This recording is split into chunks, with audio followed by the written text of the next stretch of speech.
Bonjour et bienvenue sur le site du podcast Histoire en série, créé et animé par Nicolas Charles et Johan Chanoir. Au programme, une analyse des séries d'hier, d'aujourd'hui et de demain par des spécialistes des questions mobilisées par nos shows préférés.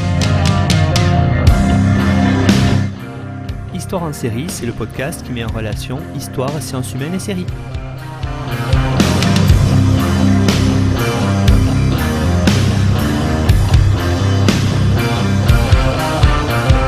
Bonjour à tous, bienvenue dans l'épisode numéro 72 d'Histoire en série où je reçois aujourd'hui Clément Juarez. Bonjour Clément. Bonjour. Alors Clément, vous êtes doctorant à l'université Toulouse Jean Jaurès en histoire médiévale. Vous travaillez notamment sur les réseaux des artisans et des entrepreneurs du bâtiment toulousain au Moyen-Âge. Vos travaux de recherche sont soutenus par une entreprise de restauration de monuments historiques ainsi qu'un cabinet de recherche spécialisé dans les techniques de construction médiévale, la reconstitution de chantiers médiévaux et la fabrication de machines de construction à taille réelle. Donc vous allez aujourd'hui, on va en parler, nous présenter une série qui est directement en rapport avec vos recherches, qui parle de la construction d'une cathédrale, c'est les piliers de la terre. Mais avant ça, je voulais aussi signaler, Clément, que vous étiez également président d'une association qui est appelée Saga Film, dont le but est de promouvoir l'histoire à travers l'audiovisuel en mettant en relation les métiers de l'histoire et les métiers du cinéma. J'allais dire, on est presque, vous êtes l'homme indiqué pour parler à la fois de la série et puis ce qu'on peut faire à côté. Hein. Alors, pour commencer, Clément, rappelez-nous cette série Les Piliers de la Terre, qu'est-ce que c'est ? Alors, merci de m'avoir invité. Alors, Les Piliers de la Terre, au départ, c'est un roman historique écrit par l'auteur gallois Ken Follett en 1989 et paru en France en 1990. Dans ce roman, puis dans l'adaptation de la série, nous sommes transportés dans l'Angleterre du XIIe siècle. L'action tourne autour de la construction d'une cathédrale entreprise par le prieur du village fictif de Kingsbridge, situé dans le comté de Shiring, au nord de Winchester. Donc, on suit plusieurs personnages. Le maître maçon Tom le bâtisseur, le sculpteur Jack Jackson ou encore l'évêque Waller Bigot, dont les destinées sont étroitement liées, consciemment ou non, à la construction de cette cathédrale. Donc l'intrigue couvre la période entre le naufrage de la Blanche-Nef en 1120, où le fils du roi d'Angleterre, Henri Ier Beauclerc, meurt, jusqu'à l'assassinat de l'archevêque de Canterbury, Thomas Becket, en 1170. Donc le chantier de la cathédrale, il se développe en pleine lutte de pouvoir entre la fille d'Henri Ier, Mathilde, appelée Maude dans la série, et son cousin Étienne de Blois, appelé Stephen, dans la série. Donc au début de celle-ci, on suit Tom le bâtisseur, son épouse et leurs deux enfants. Tom est un maître maçon dont le rêve absolu est de construire une cathédrale. Alors qu'ils sont à la recherche d'un nouveau chantier, son épouse meurt en couche et il est contraint d'abandonner son bébé qui sera finalement sauvé et amené au monastère de Kingsbridge.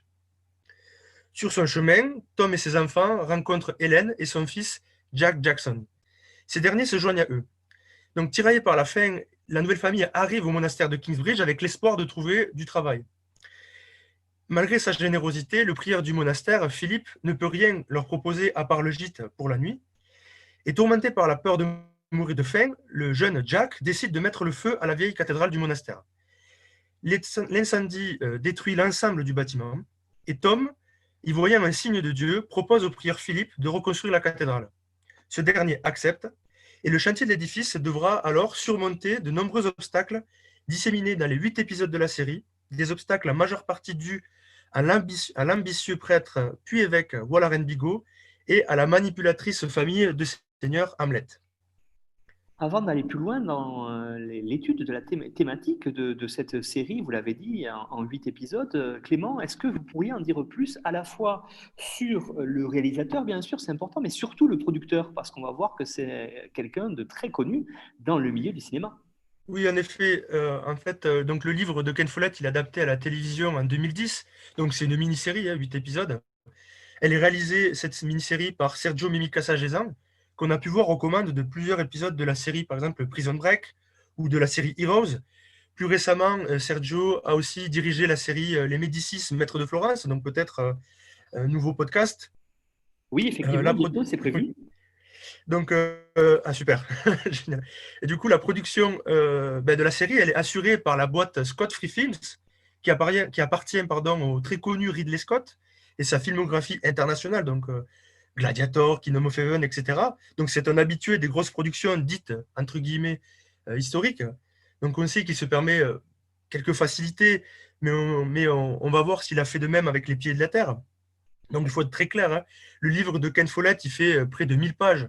Donc, il y a des raccourcis, il y a des modifications pour la série qu'on peut comprendre, mais aussi parfois des représentations un peu plus grossières, un peu plus caricaturales, qui sont moins développées dans l'ouvrage. Donc, de très nombreux sujets, mais aujourd'hui, moi, je vais me focaliser sur les thématiques liées à la construction de cathédrales, parce que c'est quand même le sujet principal, et aussi à ceux et celles qui les ont construites.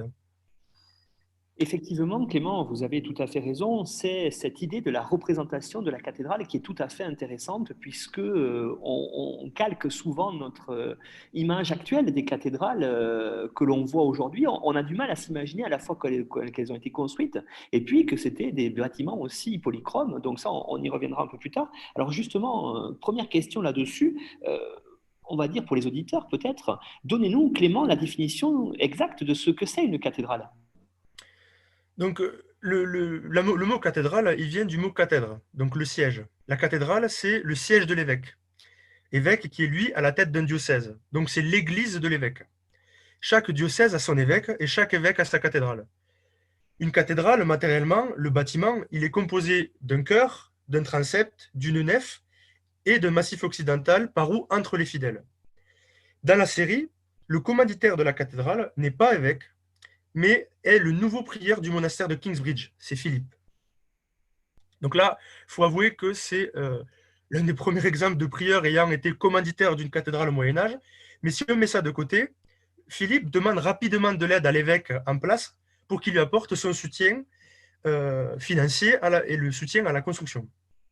Malheureusement, ce dernier est assassiné et Walaren Bigot prend sa place à la tête du diocèse. À partir de ce moment-là, ce dernier ne va pas cesser de s'opposer à la construction, par jalousie envers le prieur ou par peur du retour d'un passé assez trouble. Donc tout au long de la série, on va nous montrer un évêque qui préfère construire son palais pour asseoir son autorité. On voit dans les premiers épisodes que l'archevêque se moque de l'état de son palais, plutôt que de construire une cathédrale. Pourtant, à cette période, au XIe siècle, qui est la période des grands chantiers de construction de cathédrales, ben, les évêques voulaient un lieu à la hauteur de leur pouvoir. Et la cathédrale en était justement le symbole.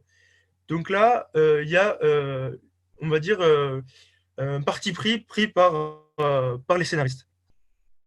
J'aimerais maintenant, Clément, qu'on regarde ensemble cette cathédrale, qu'on parle un peu d'histoire de l'art d'ailleurs et d'histoire de l'architecture, en montrant les différents styles que l'on peut voir à travers cette série-là. Alors justement, on a des souvenirs de nos cours de collège peut-être, où on parlait de ces cathédrales construites d'abord dans l'art qu'on a qualifié de roman, et puis un peu plus tard de gothique. Alors on va revenir sur les deux, peut-être commencer par l'art roman que l'on voit au tout début de la série.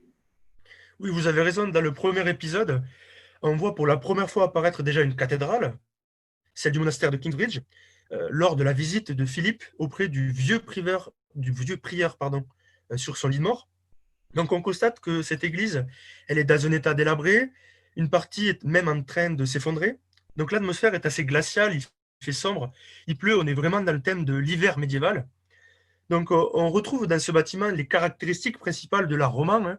Une église massive, peu lumineuse.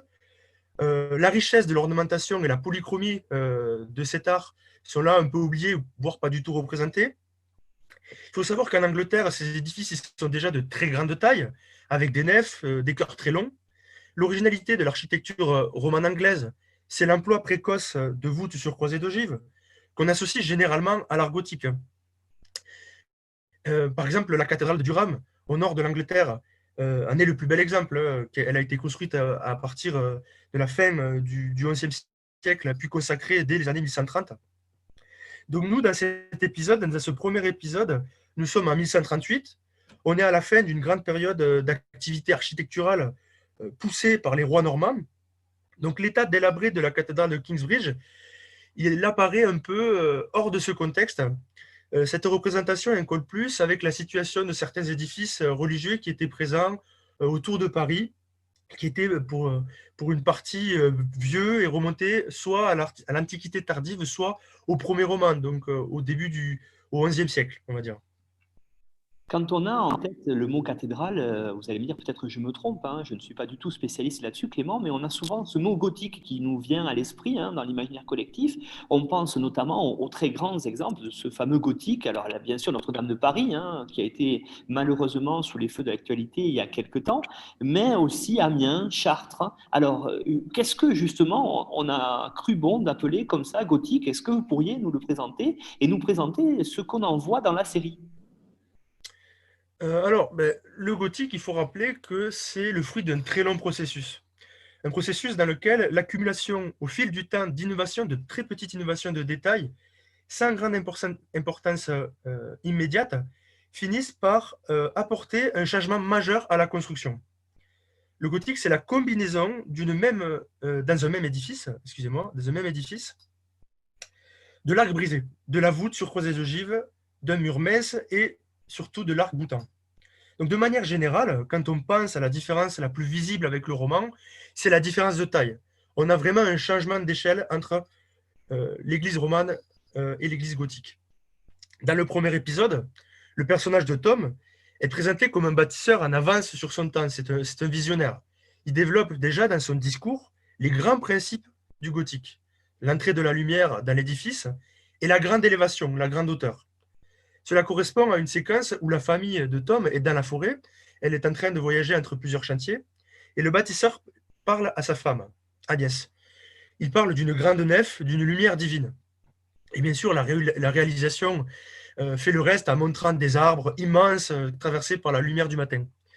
Donc, plus tard dans les épisodes, on voit Jack, donc le fils adoptif de Tom le bâtisseur, qui va suivre les rêves de son père et apprendre comment les réaliser, notamment lorsqu'il travaille sur plusieurs chantiers en France, et en particulier sur celui de l'abbaye de Saint-Denis, le lieu d'apparition du nouvel art gothique. Donc, il y a aussi à la superbe séquence finale de la série, dans le 8e épisode, on a plusieurs plans larges sur la cathédrale achevée. On nous présente une cathédrale entièrement blanche, sauf que on sait aujourd'hui que les cathédrales étaient peintes à l'intérieur, les chapiteaux, les murs. Elles pouvaient aussi être peintes à l'extérieur, sur le portail, sur la façade et les sculptures. Quand on passe aussi à cette thématique dans la série, il y a un second petit problème, c'est une erreur chronologique. Dans cet épisode, on nous indique que nous sommes en 1170. La cathédrale de Kingsbridge est terminée, entre guillemets, sauf que l'influence du gothique n'arrive en Angleterre qu'à partir de cette décennie.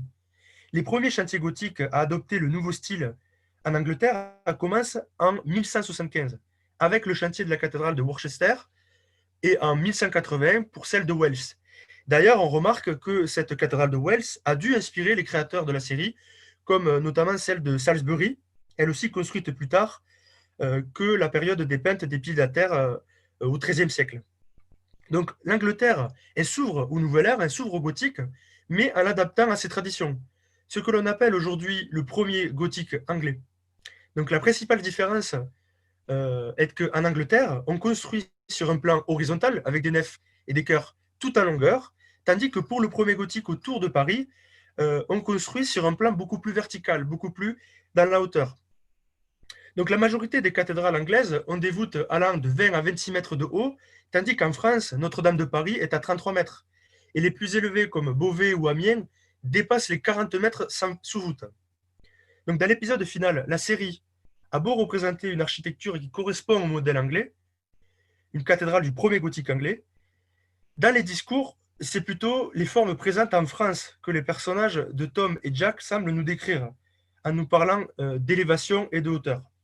J'ai regardé cette série, alors vous allez me dire, vous qui êtes quand même au quotidien dans vos travaux de recherche pour votre thèse là-dessus, mais moi quand j'ai regardé cette série, j'ai trouvé ça assez intéressant et je l'avais montré à l'époque aussi à des élèves, c'était qu'on pouvait voir véritablement comment on construisait au Moyen Âge et comment on construisait les cathédrales. Et ça, Clément, vous allez me dire, est-ce que ça se passait réellement comme ça ou là aussi, est-ce qu'il y a eu des raccourcis? Alors, on voit à l'écran transposer la naissance de la cathédrale, dès le départ, même avant la construction. Dans l'épisode 2, Tom il trace sur des panneaux de bois recouverts de chaux et de charbon, les premiers plans de la cathédrale. La scène est très bien reconstituée. Tom sort des outils que l'on retrouve dans l'iconographie médiévale pour désigner le maître d'œuvre, l'équerre et le compas. Il va ensuite présenter le projet architectural au prieur pour lui montrer comment il souhaite procéder. Tout ça, c'est très intéressant. Le fait de présenter à l'écran un échange qu'on a que très très rarement dans nos sources, voire pas du tout, celui entre le maître d'œuvre et le commanditaire à la naissance d'un projet. L'autre élément passionnant ici, c'est le dessin réalisé par Tom. Sa fonction ici, elle est représentative, c'est-à-dire que il a été conçu pour faire comprendre aux non-spécialistes, c'est-à-dire au prieur Philippe, l'aspect général du projet. Mais ce dessin il ne sera pas utilisé en tant que tel sur le chantier. Le recours au dessin en tant que dessin d'architecture à échelle réduite, comme on l'entend aujourd'hui, commence vraiment à se développer qu'à partir de la fin du Moyen-Âge, au XIV-XVe siècle. Alors la cathédrale, donc il présente le projet, la cathédrale aura un plafond en bois, un voûtement en pierre, selon lui, serait trop lourd. Donc l'édifice sera beaucoup plus haut que le précédent, et tout ce poids sera porté par des croisées d'ogives. Donc est-ce qu'un plafond en bois et des croisées d'ogives, est-ce que c'est possible? Pas vraiment. Parce que le maître d'œuvre nous dit ici qu'il n'y aura pas de voûte en pierre, alors que la croisée d'ogive, c'est justement une voûte en pierre. Ce contresens, il persiste au fur et à mesure des épisodes, notamment dans l'épisode 5, où Alfred montre à son père qu'il peut faire une voûte sur croisée d'ogive. Mais Tom lui dit que c'est impossible. Ce qui entre en contradiction avec à la fois ce qu'il dit au début de la série, dès le 2e ou 3e épisode, mais aussi avec l'environnement architectural anglais du XIIe siècle, qui connaît déjà cette technique et l'utilise dans ses cathédrales romanes. On observe dans la série donc de nombreux termes techniques utilisés qui traduisent une volonté de précision de la part des scénaristes et de l'équipe de production qui est très positive, mais on remarque aussi qu'il y a quand même plusieurs incohérences. Quand on regarde les piliers de la Terre, moi j'ai trouvé aussi très intéressant de voir un petit peu l'évolution architecturale. C'est-à-dire en fait, on se rend compte aujourd'hui, vous l'avez dit, hein, vous l'avez rappelé, on a un bâtiment fini tel qu'il est. On se doute pas qu'il était aussi polychrome, ça c'est quelque chose, mais on se doute pas aussi que c'est un bâtiment qui a vécu une évolution dans le temps, puisque ne subsiste de ces bâtiments aujourd'hui souvent que la partie plutôt gothique. Alors justement, il y a eu une évolution là-dessus, et cette évolution, elle est due souvent soit à une rupture, et je pensais notamment à ce qu'on peut voir dans la série, c'est l'incendie. Oui, en effet, il est important de rappeler d'abord, avant de parler d'incendie, le passage d'un style à l'autre, c'est qu'il y a une coexistence de l'art roman et de l'art gothique pendant au moins 50 ans. Ces deux styles ils vivent parallèlement au gré des choix et des goûts régionaux ou personnels des commanditaires au cours de la deuxième moitié du XIIe siècle.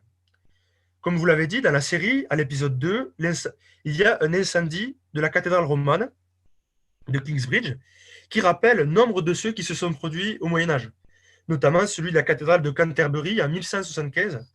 Et ce dernier a d'ailleurs engendré des travaux de reconstruction sur le modèle du Nouvel Art, sous le modèle gothique, dirigé par un maître d'œuvre français nommé Guillaume de Sens. Donc on remarque en effet des coïncidences entre les périodes de reconstruction et les incendies, mais il faut garder à l'esprit qu'on connaît très mal leur étendue. L'idée reçue quand on parle d'incendie, c'est la destruction totale de l'édifice, alors qu'il pouvait être localisé à une seule partie du bâtiment. Chez les médiévaux, il pouvait y avoir une tendance à exagérer l'incendie pour avoir un apport plus conséquent de financement et un prétexte de reconstruction. Dans l'épisode 6 de la série, Alfred il souhaite construire des voûtes en pierre à la place du plafond en bois qu'avait prévu son père. Devant la réticence du prieur Philippe, il utilise comme argument la prévention contre les futurs incendies. Alors en effet, les voûtes en pierre donnaient une protection supplémentaire à la structure de la cathédrale lors des incendies, notamment en circonscrivant leur propagation à la charpente et au toit. C'est en partie ce qu'on a vu aujourd'hui avec l'incendie de Notre-Dame de Paris. Sur les plans en drone, on apercevait bien les différentes voûtes sur croisées d'ogives, euh, toujours intactes, sur lesquelles reposaient des cendres, des débris de charpente dévorés par les flammes. Les seules parties où la voûte s'est effondrée sont dues à la chute de la flèche de Viollet-le-Duc. Donc si on revient à l'époque qui nous intéresse, la présence de voûtes, elle permet de circonscrire donc, le bâtiment au feu, une partie du bâtiment par rapport au feu, mais elle permet aussi de construire des murs beaucoup plus hauts, d'avoir une largeur plus importante de la cathédrale. Notons seulement que dans cette séquence, les voûtes en pierre apparaissent comme une nouveauté à nouveau, alors que le voûtement est connu depuis l'Antiquité tardive. On est effectivement à cette période-là, au XIIe siècle, dans une période de transition, vous l'avez dit, de tâtonnements architecturaux aussi, et ces tâtonnements, parfois, lors de travaux qui peuvent être associés ou assimilés à des essais, ça provoque des effondrements qui sont dus à la construction, peut-être à la malfaçon, et ça aussi, c'est quelque chose qui apparaît dans la série, parce qu'on a tendance à imaginer les bâtisseurs du Moyen Âge comme des gens effectivement géniaux et qui travaillaient avec des faibles moyens, mais on oublie aussi, parce qu'on n'a peut-être pas les traces là-dessus directes, on oublie aussi qu'il y a eu des tâtonnements avant d'y arriver. Alors, et ça, les effondrements, c'était quand même relativement courant, Clément. Oui, vous avez raison. Outre les incendies, il y a, la série, elle nous montre aussi des accidents possibles lors de telles constructions. Dans l'épisode 6, le prieur Philippe a accepté la proposition faite par Alfred. Donc celui-ci fait installer les voûtes juste à temps avant la nouvelle visite du roi Stephen, accompagné par l'évêque Wallenstein Bigot et la famille Hamlet. Malheureusement, lors de la cérémonie, la voûte s'effondre et tue 79 personnes. Donc ce type d'effondrement, il est bien arrivé au Moyen Âge. On a plusieurs exemples, hein. Par exemple la cathédrale de Beauvais, qui en novembre 1284 voit s'effondrer une partie de ses voûtes. On a aussi, un siècle après la construction de l'abbatiale Saint-Denis, par sujet, vers 1230, le chevet qui menace de s'effondrer. En 1217, à Auxerre, on détruit l'ancien chœur. Les deux tours qui le flanquaient montrent des signes de faiblesse. On n'y prête pas attention, mais elles finissent par s'effondrer, heureusement sans blesser personne. Donc en effet, les effondrements des édifices étaient possibles à cette époque. Et la série les représente plutôt bien. Et puis, j'ai trouvé, en regardant aussi cette série, alors vous l'avez dit, hein, les erreurs, on a commencé, on va en continuer à en noter quelques-unes, hein, le fait qu'il n'y ait pas de polychromie, par exemple, vous l'avez dit, mais j'ai aussi noté qu'il y avait une idée intéressante qui est combattue par de nombreux historiens de l'art, bien sûr, mais historiens tout court, cette idée que le Moyen-Âge est une sorte de période d'environ 1000 ans qui est très sombre et qui a perdu tout contact avec l'Antiquité. C'est une idée qui a été mise en avant dès la Renaissance et surtout à l'époque des Lumières, hein, d'où le terme d'ailleurs de Renaissance. Mais pourtant, on sait aujourd'hui avec tous les travaux de recherche et comme le montre le blog par exemple Actuel Moyen Âge, le Moyen Âge n'était pas si sombre que ça et il y avait quand même une certaine continuité. Hein, il n'y a pas eu de vraie rupture, il y avait une continuité avec l'Antiquité et ça, cette continuité au niveau architectural et au niveau surtout de la façon de travailler, elle est réelle et on le voit dans la série Clément. Oui, en effet, il y a une redécouverte des savoirs antiques lors de cette période.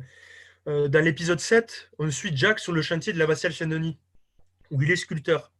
Il y rencontre le commanditaire de l'édifice, le fameux abbé Suger, et lui explique qu'il souhaite apprendre les techniques employées sur ce chantier. Donc Jack l'interroge sur la hauteur des murs, comment supporte-t-il le poids, il lui pose des questions techniques. Et l'abbé lui parle alors d'Euclide et de ses textes. Mais Jack n'en a aucune connaissance. Donc là, Suger souligne qu'il ne connaît rien, assez brutalement. Mais au final, Jack va pouvoir lire le manuscrit que détient l'abbé. Donc on voit là une autre preuve du travail quand même de recherche réalisé par les équipes de scénaristes et de la production de la série. Euclide, c'est un mathématicien grec qui aurait vécu au IIIe siècle avant Jésus-Christ. Au cours de sa vie, il écrit ou fait écrire une vaste synthèse de mathématiques appelée Éléments. Son œuvre comprend 13 livres, dont les 4 premiers livres sont consacrés à la géométrie plane et étudie ce qu'on appelle les propriétés fondamentales des figures polygonales et circulaires. Donc en gros, c'est la géométrie euclidienne. Donc c'est sans doute ces 4 premiers livres qui sont représentés ici dans la série. Il est très intéressant de mettre à l'écran ce traité, car à cette époque, on assiste à une importante diffusion des textes antiques, de mathématiques, de géométrie, grâce notamment aux multiples échanges avec le monde arabo-musulman qui permettent de redécouvrir justement ces savoirs antiques. À cela, on peut ajouter qu'il y a des textes médiévaux encore conservés aujourd'hui à propos de l'abbatiale Saint-Denis qui montrent qu'à cette époque, on n'avait aucune conscience d'être en train de fonder un style architectural nouveau. Des mots de l'abbé, on comprend que ce qu'il souhaite par-dessus tout, c'est bâtir au plus proche et au plus semblable possible des architectures antiques. On a parlé jusque-là, Clément, effectivement, de construction, de façon de construire, d'architecture. Alors j'aimerais maintenant qu'on rentre dans une considération qui est moins connue du grand public, bien sûr, et qui est peut-être plus difficile à comprendre, mais ça, on peut le voir dans la série, c'est comment est-ce qu'on finance pour construire une cathédrale, parce qu'il fallait bien acheter la matière première, il fallait payer bien, les maçons, les sculpteurs. Comment on fait? Alors j'aimerais que vous nous le montriez, comment ça apparaît dans la série, cet argent qui a servi pour faire la cathédrale. Alors, cet argent, il apparaît dans l'épisode 3. Donc, Philippe fait réunir les moines pour expliquer la manière dont ils vont financer la construction de la cathédrale. Il est parlé de louage de terres les plus lointaines, élevage de moutons. Ils souhaitent développer le marché du village pour augmenter ses revenus. Ils ont aussi une relique, le crâne de Saint Adolphus. Donc, on peut déjà dire que les informations données par le prieur sur les ressources du monastère correspondent en effet au paysage anglais de cette période, principalement une région d'élevage dont les plus grands troupeaux de brebis appartiennent aux abbayes cisterciennes. La représentation du marché, très présente dans la série, rappelle aussi sa prolifération et l'intensification des pratiques marchandes dans le royaume d'Angleterre à partir du XIIIe siècle.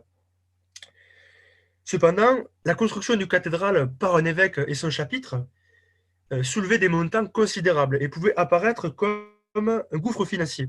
Donc, dans ce contexte, la seule mise en fermage de terre appartenant à un prieuré et la vente de la laine de leurs moutons paraissent un peu insuffisantes pour bâtir une cathédrale.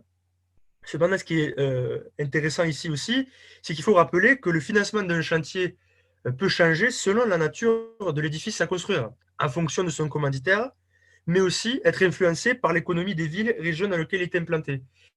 Et ça, c'est plutôt bien représenté dans cet épisode.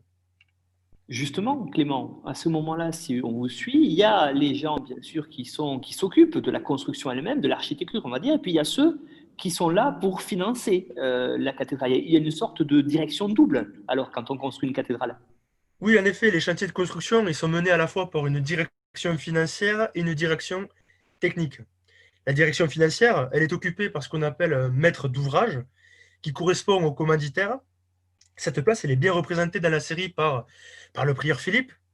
Donc sa fonction, elle est d'administrer les finances des travaux, d'effectuer les dépenses à destination des achats de matériaux nécessaires aux constructeurs, mais aussi d'assurer leurs divers paiements, ce qui, à plusieurs reprises, est très bien montré dans la série. On a, au cours de la grande vague de construction des 12-13e siècles en Europe, dans la majorité des cas, des évêques, des abbés, des chanoines qui apparaissent comme ces maîtres d'ouvrage, comme les maîtres d'ouvrage les plus représentés. Et bien sûr, la figure du maître d'ouvrage, au Moyen-Âge, elle peut prendre plusieurs formes, et cela selon les constructions envisagées. Justement, qu'est-ce que vous pourriez nous dire, vous, Clément, sur les financements que l'on peut trouver pour construire cette cathédrale? Parce que vous l'avez dit, hein, ça coûte beaucoup, beaucoup, beaucoup d'argent.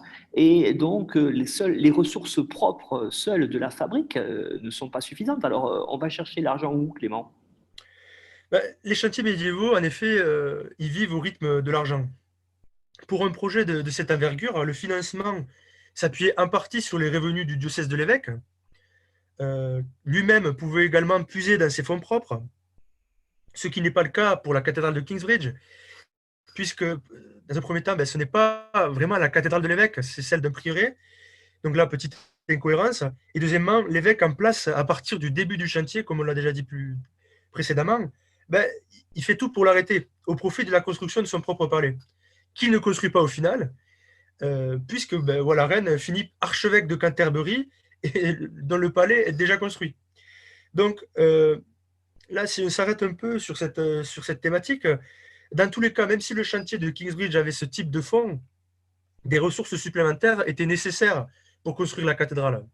À l'époque médiévale, les administrateurs du chantier pouvaient aussi faire appel aux dons, particulièrement destinés aux puissants.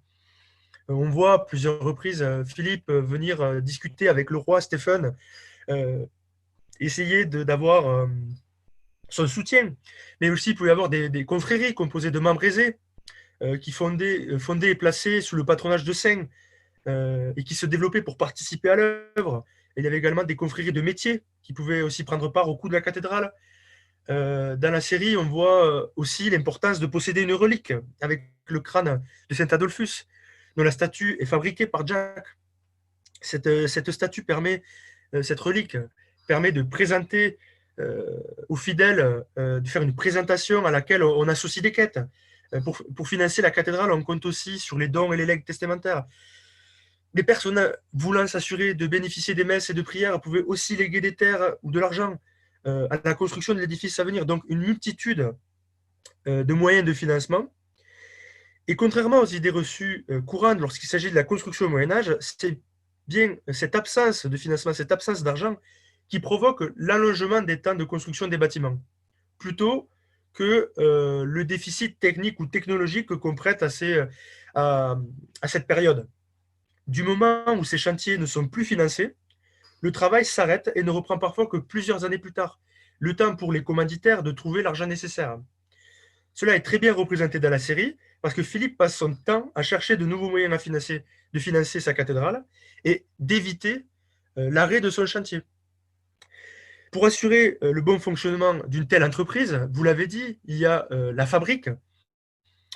Pour une construction, une entreprise aussi importante qu'une cathédrale, comme celle de Kingsbridge, la direction financière, elle doit mettre en place certaines structures qui ne sont pas concrètement représentées dans la série, mais qu'on peut tout de même apercevoir dans l'organisation mise en place par ce prieur consciencieux qu'est Philippe. Donc, en particulier dans le domaine religieux, la nécessité de réunir ces ressources considérables, elle entraîne la création, vous l'avez nommé, de fabriques. Et en règle générale, lorsqu'il s'agit de construire une cathédrale, la fabrique est sous la dépendance donc, du chapitre et de ses chanoines, et dans une moindre mesure de l'évêque et parfois de laïcs. Donc, ce n'est pas le cas dans les Piliers de la Terre, mais toutefois, on voit une organisation se mettre en place avec le travail continu de Philippe et des moines autour de ce chantier. On a évoqué, Clément, tout au long de cette émission, jusqu'à présent, l'importance du chantier de la cathédrale, hein, qui est un des chantiers majeurs de ce Moyen-Âge. C'est en tout cas aujourd'hui, avec peut-être les châteaux, vous allez me dire, ou les abbayes, mais il y a quand même une prédominance de la cathédrale de par son prestige et surtout peut-être de par l'élévation qu'elle a, vous l'avez évoqué tout à l'heure. Alors revenons dessus, s'il vous plaît, ça serait très intéressant pour montrer en quoi déjà à l'époque, construire une cathédrale, c'est un fait vraiment très important. Oui, le chantier cathédrale, il est tellement emblématique aujourd'hui que l'image de la cathédrale, elle a éclipsé celle de nombreux autres grands chantiers, ceux des palais, des grandes demeures, des châteaux, voire des monastères. La cathédrale, elle évoque à elle seule, aux yeux d'un large public, le Moyen-Âge. Elle est la construction médiévale par excellence. La raison de cette position est que l'histoire de l'architecture s'est très longtemps limitée à l'analyse des constructions monumentales en pierre, dont les cathédrales sont les principaux vestiges. Donc l'attention des chercheurs s'est focalisée sur les gros chantiers, qui ont notamment des comptabilités et des sources qui sont des sources majeures euh, par les séries de prix et de salaires qu'elles livrent, qui sont des sources majeures de l'histoire économique du Moyen-Âge. Cependant, même si la série Les Pieds de la Terre met encore en lumière la construction monumentale, ben, la série elle a eu la bonne idée de mettre à l'écran une pluralité de chantiers. Alors justement, quels sont ces chantiers que l'on peut voir dans la série, Clément? Est-ce qu'on voit bien, des fortifications, par exemple, il me semble? Oui, en effet, il y a le chantier public qu'on voit apparaître dans le 7e épisode. Kingsbridge est sur le point de se faire attaquer par William Hamlet et ses hommes. On assiste là à la construction d'une fortification urbaine, certes sommaire, mais qui n'est pas sans rappeler les épisodes militaires dans lesquels la population est parfois mobilisée pour creuser des fossés ou pour aider les artisans en charge des enceintes. Il y a aussi le chantier de la demeure de ce même William Hamlet. Dans le premier épisode également, le renforcement et la réparation d'une porte au château du comte de Shiring, ou encore les nombreuses occurrences du chantier du palais de l'évêque Walaren. Donc au fil de la série, les scénaristes manifestent également la présence de constructions seigneuriales et épiscopales. Et en plus de ça, en plus du chantier religieux qu'on voit avec la cathédrale, mais aussi avec l'entretien du monastère qu'on voit au tout début de la série. J'aimerais maintenant, Clément, que vous nous présentiez l'organisation du chantier elle-même. C'est-à-dire, c'est des choses qu'on n'a pas l'habitude de voir, hein, à part dans les sources, mais qu'on ne voit pas à l'écran. Et j'aimerais que vous nous disiez comment un chantier pour construire une cathédrale est organisé, hein, c'est-à-dire, voilà, qui le dirige, comment ça fonctionne, quels sont les corps de métier que l'on peut voir, qu'est-ce qui transparaît à l'écran dans la série. Eh bien, dans l'épisode 1, il y a une phrase que prononce Alfred et que je trouve très intéressante. Un chantier négligé nuit à la construction. Aujourd'hui, où il y a 800 ans, c'est à peu près la même chose. Les chantiers médiévaux ont une direction technique qui est assurée par un maître d'œuvre. Ce personnage garantit la conception et la construction des édifices demandés. Tom apparaît bien dans cette fonction sur le chantier, notamment à partir de l'épisode 2, nommé Master Builder. Un des traits intéressants de la série, c'est qu'elle a donné de l'intérêt à cette figure centrale du chantier qu'est le maître d'œuvre, en faisant, des personnages clés de son histoire, Tom, Alfred, mais aussi Jack. Donc le personnage du maître d'œuvre, il a longtemps été confondu avec celui de l'architecte, parce que ce terme possède une ambiguïté à l'époque médiévale. Architectus, architector, est souvent employé pour nommer en réalité le maître d'ouvrage, le commanditaire du chantier. Et même si nous avons conservé des noms de certains maîtres d'œuvre, le plus souvent, ces derniers s'effacent derrière les commanditaires. Donc la notion moderne de l'architecture, de l'architecte, pardon, renvoie à une personne qui dresse le plan de l'édifice à construire et qui met en place le projet, mais qui se tient à l'écart du chantier. Alors qu'au Moyen-Âge, le magistère opéris, lui, y est très attaché. Et quand bien même les rôles de ces maîtres d'œuvre ont pu évoluer et varier selon les lieux et les maîtres d'ouvrage, il apparaît que les fonctions de directive et de conduite des travaux se substituent à un travail de création des devis, des plans et d'inspection des chantiers qu'à partir du XIVe siècle. Donc cette évolution, elle libère le maître d'œuvre de ses activités de bâtisseur en rendant possible la communication d'instructions assez précises. Ces instructions, elles sont transmises à des personnes pour les faire exécuter, personnes qui sont désignées sous des noms différents selon les régions, comme les sous-maîtres, les submagistères en Angleterre et les parliers dans les pays germaniques. Ça, on a un exemple. On peut voir un exemple à travers l'épisode où Jack devient moine et, et à qui on donne des responsabilités sur le chantier pour contrôler, diriger les ouvriers.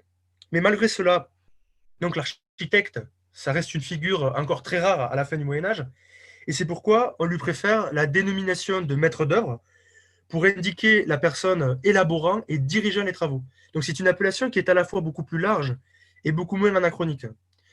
Et dans cette figure, le personnage de Tom le bâtisseur, il possède ce double visage du maître d'œuvre, à la fois concepteur de l'édifice, dirigeant, mais aussi bâtisseur sur le chantier. Lui, Alfred et Jack, qui se succèdent dans cette fonction, on les voit plusieurs fois en train de travailler auprès des autres ouvriers, dirigeant certaines opérations. Mais le point qu'on pourrait relever ici, c'est qu'ils paraissent un peu seuls aux commandes de cette direction technique de la cathédrale de Kingsbridge. Et il faut souligner que les recherches récentes nous laissent penser aujourd'hui qu'il devait y avoir plusieurs maîtres d'œuvre sur les chantiers des cathédrales. Un maître d'œuvre de la maçonnerie et ou un maître d'œuvre de la charpenterie. Donc cette conception collégiale des ouvrages, elle apparaît que très rarement dans la série, même si on assiste à des réunions de chantier, comme dans le dernier épisode, mais où seul le maître d'œuvre parle et ne fait que délivrer sa pensée, sa volonté. Il n'y a pas de discussion vraiment euh, à proprement dite sur les opérations à venir, sur les exécutions à faire, etc. Pourtant, Clément, ce qu'on voit bien dans cette série aussi, enfin, ce qu'on devine en tout cas quand on regarde un petit peu ce qu'il y a derrière le décor, j'allais dire, c'est que cette idée, hein, on est dans une période où on essaie, où on tâtonne. Le chantier, c'est un véritable laboratoire à ciel ouvert. Oui, oui, en effet, dans le troisième épisode, on remarque que le frère Rémigius, qui est en fait contre le projet parce qu'il est l'espion de l'évêque Walaren, essaie de faire douter le prieur Philippe. Pour lui, le chantier, ce n'est pas un laboratoire. Donc, tout ce qui est en train de se réaliser au moment où ils parlent ne peut pas être continué, ils ne peuvent pas poursuivre dans ce sens. En réalité, au Moyen Âge, c'est bien le contraire. La course à la hauteur engendrée par le développement du gothique multiplie les expériences faites sur les chantiers. Les hauteurs qu'ils atteignent n'ont jamais été atteintes auparavant. On assiste à un foisonnement d'expériences, tant sur le plan technique qu'esthétique. C'est véritablement un lieu d'innovation. Et les grands chantiers médiévaux sont à la pointe du progrès, tant en matière économique et sociale que technologique. Alors, j'évoquais tout à l'heure des souvenirs qu'on aurait pu avoir en classe pour cette notion d'architecture. J'ai trouvé ça, par contre, très intéressant quand on le met bout à bout en regardant la série, presque pédagogique d'ailleurs, c'est qu'on voit très bien dans les piliers de la Terre. Alors, certes, sur une durée qui est très courte, hein, à cause de la faible durée des 8 épisodes, c'est une mini-série, vous l'avez dit, mais on voit l'évolution du chantier d'une cathédrale. Et ça, c'est quelque chose de très intéressant. Oui, vous avez raison, la série montre bien cette évolution au fil des années. Les étapes de construction qu'on attend pour l'ensemble d'une cathédrale sont plutôt bien respectées. À la fin du deuxième épisode, on a une très belle scène qui représente le démarrage du chantier, l'implantation du bâtiment sur le terrain. Bien ensuite, les fondations dans le troisième épisode. Puis on démarre la construction par le chœur, après le transept et on finit par la nef, travée par travée, hein, jusqu'au massif occidental. Donc à chaque étape, on ferme la partie qui est terminée par des grands panneaux en bois pour que le culte puisse être réalisé. Et tout cela est plutôt très bien représenté dans la série. Donc il y a aussi le point sur les matériaux. La représentation des matériaux, elle est utilisée pour construire la cathédrale dans la série est aussi un point positif. Les matériaux de l'ancienne cathédrale, on voit qu'ils sont marqués, stockés, puis réemployés plus tard dans la nouvelle construction. Euh, Cela, comme on le voit sur un grand nombre de chantiers de l'époque. Les pierres arrivaient souvent sur des chantiers précalibrés, dégrossis en carrière aux dimensions de leur forme définitive. D'ailleurs, conformément aux indications délivrées par les maîtres maçons. C'est une standardisation de la production de pierres qui est aussi plutôt bien représentée par la série. L'autre point positif concernant les étapes de construction et la construction générale de la cathédrale, c'est les séquences dans les carrières qui nous montrent un chantier qui s'étend bien au-delà du lieu de construction. L'édification d'un monument conduit en effet à un grand nombre d'activités annexes, plus ou moins représentées dans la série. Bon, l'exploitation des carrières, ça, c'est bien représenté. Il y a aussi l'exploitation des forêts, les mines, le transport de tous ces matériaux, le contrôle de leur qualité, l'aménagement nécessaire à leur réception. Il faut aussi penser au recrutement de la main-d'œuvre, etc. D'ailleurs, concernant l'effectif des chantiers, la série Les Piliers de la Terre elle nous présente un nombre indéfini de personnes euh, mal identifiées, mélangeant indifféremment des moines, des artisans, des manœuvres, avec au sommet le maître de l'œuvre. Cette représentation d'un chantier avec de très nombreuses personnes au travail, elle ne doit pas être pensée comme la seule possible, comme le fait qu'un gros effectif, ce n'est pas forcément le signe d'un chantier en bonne santé. Le nombre d'ouvriers sur les chantiers médiévaux n'est pas toujours proportionnel à l'ampleur d'un ouvrage. Certains travaux qui s'étalaient sur un temps très long, et donc on mettait des effectifs faibles affectés à leur réalisation. Donc lorsque Tom parle dans les premiers épisodes de 30 maçons pour construire la cathédrale, il faut aussi voir que chacun de ces maçons, en fait, c'est un chef d'équipe. Donc il regroupe d'autres ouvriers, des valets, des apprentis, des manœuvres. Donc de nombreux anonymes dont le nombre est difficile à évaluer en raison de nombreuses lacunes encore présentes dans notre documentation. Donc on arrive vite avec un chantier avec plusieurs centaines de protagonistes, sans compter les autres métiers, parce que là, la série, elle se focalise quand même beaucoup sur les tailleurs de pierre et les maçons. On voit peu de représentants des autres filières du bois ou du fer. Et puis, après avoir regardé plus attentivement la série, hein, sur vos conseils, Clément, je me suis aussi rendu compte qu'il y avait des femmes dans les chantiers des cathédrales médiévales. Ça, c'est peut-être plus surprenant, non? Mais en effet, la série représente directement dans la famille de Tom des femmes au travail sur les chantiers. Sa femme Agnès est embauchée sur les chantiers sur lesquels il travaille. La série montre à plusieurs reprises des femmes travailler donc, dans la construction, dès le premier épisode, comme je viens de le dire, et dès les premiers plans sur la famille des bâtisseurs. Donc, la plupart du temps, elles sont présentées dans la série en tant que mortelières, donc c'est-à-dire qu'elles font le mortier. Au Moyen Âge, ce n'est pas un travail exclusivement féminin, au contraire, il y a des hommes qui le font aussi. Euh, Parfois, elle peut aussi apparaître dans les sources comme cordière, comme chaufournière, c'est-à-dire qu'elle fabrique la chaux, et dans bien d'autres métiers. Il s'avère que longtemps dans l'historiographie, la présence des femmes dans l'industrie du bâtiment a été considérée comme exceptionnelle ou ignorée.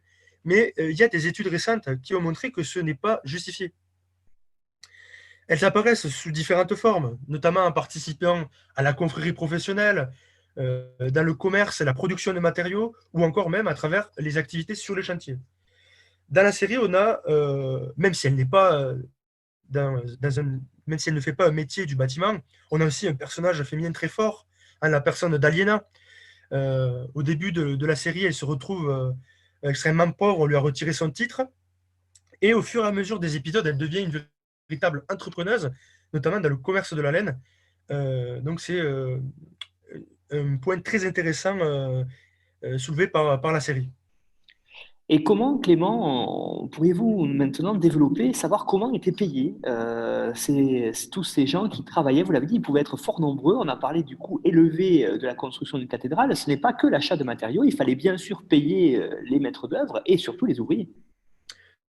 Oui, en effet, dans le premier épisode, Jack propose à Tom de travailler gratuitement, ce que Tom va accepter au début de la construction de l'édifice pour rester auprès de son fils, et qui, je le rappelle, avait été récupéré par les moines du monastère alors qu'il avait été abandonné.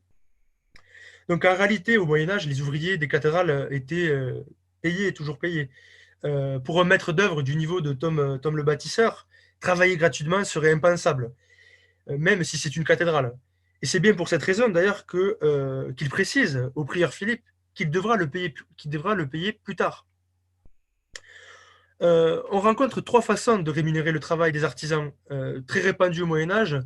On a d'abord le salaire à la journée, qui oblige une tenue très très rigoureuse des comptabilités de chantier. Ensuite, les médiévaux pouvaient être rémunérés à la tâche. Dans ce cas-là, l'artisan ou l'ouvrier amenait ses propres outils. Le maître d'ouvrage n'avait ni à les fournir, ni à les réparer, ce qui se révélait beaucoup plus intéressant pour lui. Cependant, lorsque les réparations étaient effectuées sur des durées beaucoup plus longues, là, il pouvait, dans ce cas-là, réparer les outils de ces hommes. Il existait aussi la rémunération qu'on appelle à prix fait. Un prix fait, c'est un prix fixé à l'avance entre un entrepreneur du bâtiment, dans ce cas-là, avec son commanditaire, pour une activité qui est clairement désignée. Avant d'être signé, ce prix fait, il pouvait être négocié entre les parties. Donc sur le chantier de construction, on va payer le maître, et c'est lui qui va payer l'équipe qu'il a recruté ou amené avec lui sur le site. Et c'est plutôt bien adapté à l'écran, notamment lors de l'arrêt du chantier de la demeure des Hamlet, au premier épisode. On comprend que Tom paye lui-même ses ouvriers après avoir été payé par le commanditaire de l'édifice. Pour finir sur cette thématique, l'autre point très intéressant de la série, c'est la mobilité des bâtisseurs, la représentation de cette mobilité. On l'a vu, la famille de Tom le bâtisseur bouge selon les chantiers présents dans les différentes régions. On voit également Jack Jackson se rendre sur les chantiers parisiens pour apprendre de nouvelles techniques. Les mentions de ces déplacements de bâtisseurs, ils ne manquent pas au Moyen-Âge. Il s'agit, dans certains cas, de véritables équipes itinérantes qui traversent plusieurs régions pour aller sur un chantier les ayant sollicités. Par exemple, on a conservé la trace fabuleuse d'un départ depuis Paris en 1287 d'un tailleur de pierre nommé Étienne de Bonneuil, qui réunit autour de lui une équipe, plus d'une dizaine d'hommes, et part faire l'église d'Uppsala en Suède. Donc cette mobilité, elle n'est pas réservée bien sûr qu'aux tailleurs de pierre. Ça touche aussi d'autres métiers. On peut avoir aussi des équipes qui se spécialisent dans certains ouvrages et qui deviennent alors très demandées. J'aimerais maintenant, Clément, dans la dernière partie de cette émission sur les piliers de la Terre, qu'on voit, qu'on rentre dans les détails, j'allais dire, qu'on se serve de votre œil expert pour comprendre comment la série a utilisé cette image de la construction au Moyen Âge, voir si c'est vrai ou pas, voir la crédibilité, j'allais dire, de ce chantier qui nous est représenté. Alors, qu'est-ce qu'on peut commencer à dire là-dessus, Clément, en particulier peut-être en regardant tout ce qui est au niveau des décors?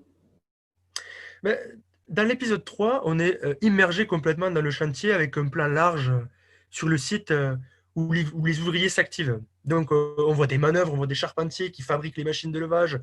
On remarque d'ailleurs des engins déjà en place au sol, parfois aussi à des endroits un peu impossibles sur la construction.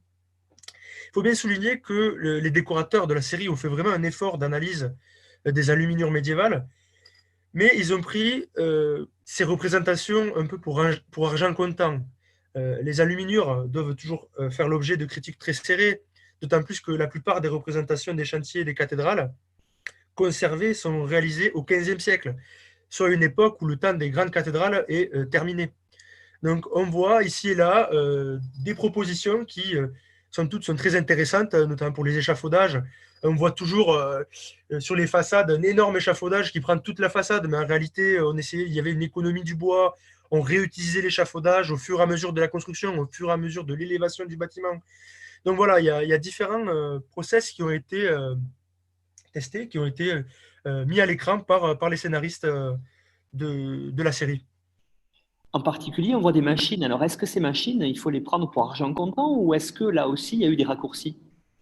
Euh, On va dire que certaines des machines fabriquées pour l'occasion par les techniciens de la série, on passe souvent dessus sur certaines séquences, on les voit en arrière-plan pour faire décor.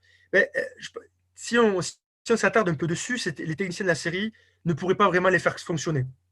Parfois, elles n'ont pas la bonne taille ou elles manquent de pièces. Mais malgré cela, l'immersion elle reste totale. On fait complètement entrer le spectateur dans la dynamique et l'effervescence d'un chantier médiéval.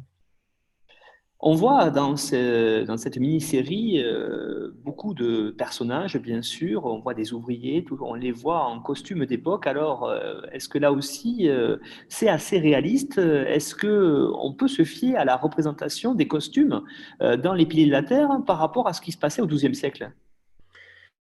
Sans rentrer trop dans les détails du costume anglais de la deuxième moitié du XIIe siècle, si on se réfère au costume européen de cette époque qui est assez uniforme quand même, la série, comme la grande majorité des films sur la période, joue avec des présupposés que le public possède déjà sur le Moyen Âge avec des vêtements qui font médiévaux.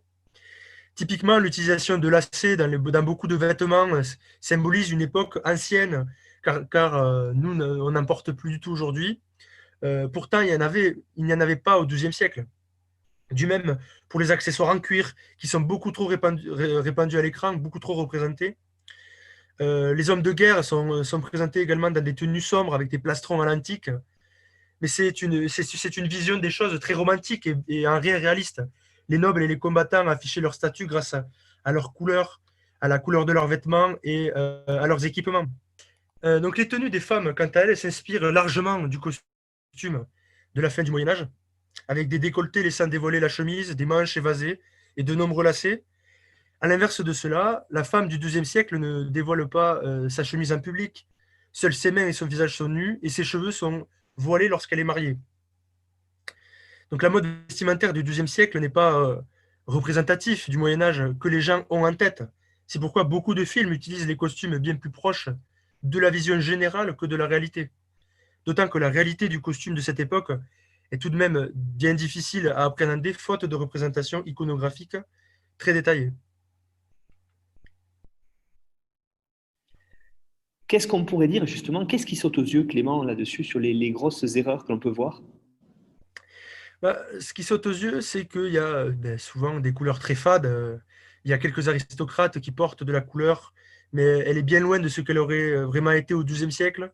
Les tenues des hommes sont souvent beaucoup trop courtes. Elles manquent d'amplitude. Les chemises et les robes à lacets n'existaient pas. Tous les acteurs portent des pantalons récents dans des tons gris ou noirs, alors que les choses étaient colorées, d'autant plus chez les riches. Les personnages dirigeant le chantier sont miséreux, avec des habits qui partent à lambeaux. Alors la tenue de travail devait certes être usée, comme pour un travailleur actuel, mais ces personnes-là pouvaient se permettre de porter de la couleur et d'avoir des vêtements propres et colorés pour leurs occupations quotidiennes en dehors du chantier. Pourtant, il y a quand même certains aspects positifs au niveau des costumes, notamment les ecclésiastiques. Oui, en effet, il y a des très bons points aussi. Ben, par exemple, les religieux qui portent la tonsure. Donc, c'est compliqué pour un acteur d'avoir du charisme à l'heure actuelle avec une telle coiffure. Mais il y a aussi des fulgurances dans certaines séquences de très bons points qui montrent que les scénaristes ont essayé d'aller un peu plus loin dans leur recherche. Je pense par exemple à l'accessoire qu'a Jack lorsqu'il prend les mesures au château de Shiring, sa confection du cintre en bois pour rebâtir l'arc en pierre de la porte dans l'épisode 1. La présentation également dont on a parlé du projet de cathédrale par Tom à Philippe et également donc ses épures sur les panneaux de show. Pourquoi ces erreurs, Clément, alors justement, là-dessus, comment vous les expliquez, vous, en tant que spécialiste de la construction, de l'étude de la construction au Moyen Âge? C'est une vision qui est tirée de l'imaginaire de la production, hein. Lorsque la production et, lors de la production et du tournage du film, la personne chargée de vérifier les costumes, c'était le réalisateur qui voulait, lui, transporter le public au XIIe siècle, comme il l'avait été dans le livre, donc dans son propre imaginaire. D'après lui, ils ont fait beaucoup de recherches sur un temps très court, sur des sujets même que les historiens passent leur vie à étudier, mais ils n'ont quand même pas eu l'idée d'en inviter au moins un seul. Le seul consultant qui est clairement désigné par la production, c'est Ken Follett. Donc le costumier, lui, s'est procuré des costumes dans plusieurs pays européens. Il est allé jusqu'au Canada. Il en a aussi fabriqué pour la série. On observe également plusieurs réemplois pour la série de costumes venant de films de Ridley Scott, Kingdom of Heaven par exemple. Qu'est-ce qu'on peut dire justement, vous l'avez évoqué, le fait, vous, en tant que spécialiste, Clément, le fait qu'on considère Ken Follett comme un consultant? Mais c'est le consultant de l'adaptation de son roman, en effet.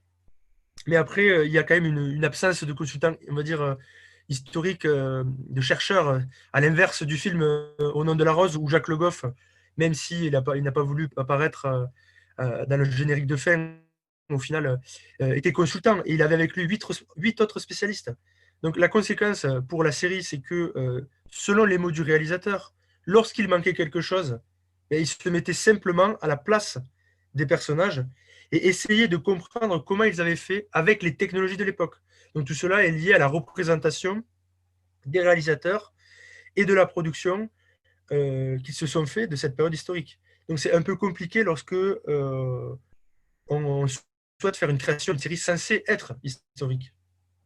En conclusion, Clément, qu'est-ce qu'on peut dire sur cette série, Les Piliers de la Terre, que l'on a abordé essentiellement sur sur l'axe du chantier de la cathédrale, qui est un axe majeur de cette série et qui permet de bien le montrer. Vous diriez quoi, vous, pour terminer cette émission? Je dirais que même s'il y a parfois des facilités, c'est tout de même une représentation très, très correcte du chantier cathédral et du chantier médiéval. Il y a de très bonnes idées. Bien sûr, il y a de nombreux autres sujets qui aussi encore liés à la construction qu'on n'a pas pu explorer faute de temps, mais j'en suis sûr, on en trouvera bien plus tard sur d'autres séries, hein. Mais Les Piliers de la Terre, ça reste quand même une série de très grande qualité, portée par de grands acteurs. Je pense à Ian McShane qui incarne complètement cet évêque un tout petit peu maléfique, qui est Waller Bigot. Mais il y a aussi une musique extraordinaire composée par Trevor Morris qui nous emporte. Et il y a également le côté immersif qui est très très prenant. Donc le message que je souhaite te dire, c'est qu'il faut regarder cette série et que ça reste une série qui est culte et qui reste à voir ou à revoir. Merci beaucoup Clément pour cette émission. Je vous avais donné, comme tous les intervenants et intervenantes du podcast Histoire en série, vous avez donné une bibliographie indicative qui permettra à celles et ceux qui ont été intéressés à la fois par le vocabulaire que vous avez employé, puis par les techniques aussi, par la construction au Moyen-Âge, d'aller retrouver ça sur notre site histoireensérie.com à la page de cette émission numéro 72 où vous avez présenté les piles de la Terre. Alors comme tous les intervenants et intervenantes aussi, ici, on a votre présentation ainsi que vos différents travaux que l'on retrouve sur la page de l'émission. Vous retrouvez aussi, comme dans toutes les émissions passées, des liens vers notre podcast sur notre partenaire nonfiction.fr où vous aurez aussi les liens pour aller écouter directement les émissions sur toutes les plateformes et sur YouTube. Clément, merci beaucoup et puis à bientôt, j'espère, pour une autre émission sur les chantiers, pourquoi pas. Merci beaucoup, merci de l'invitation. Au revoir. Au revoir, à bientôt. À bientôt.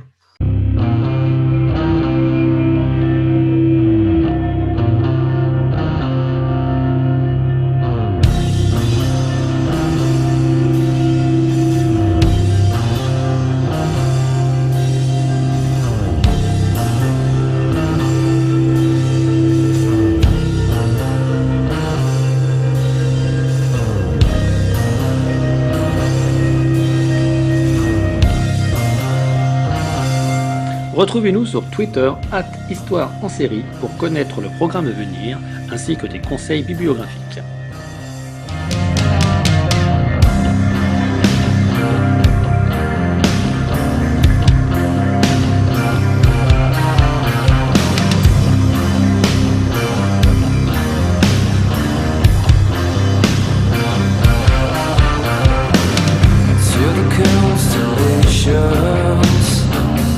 Travel not just to clean. Such a beautiful blood.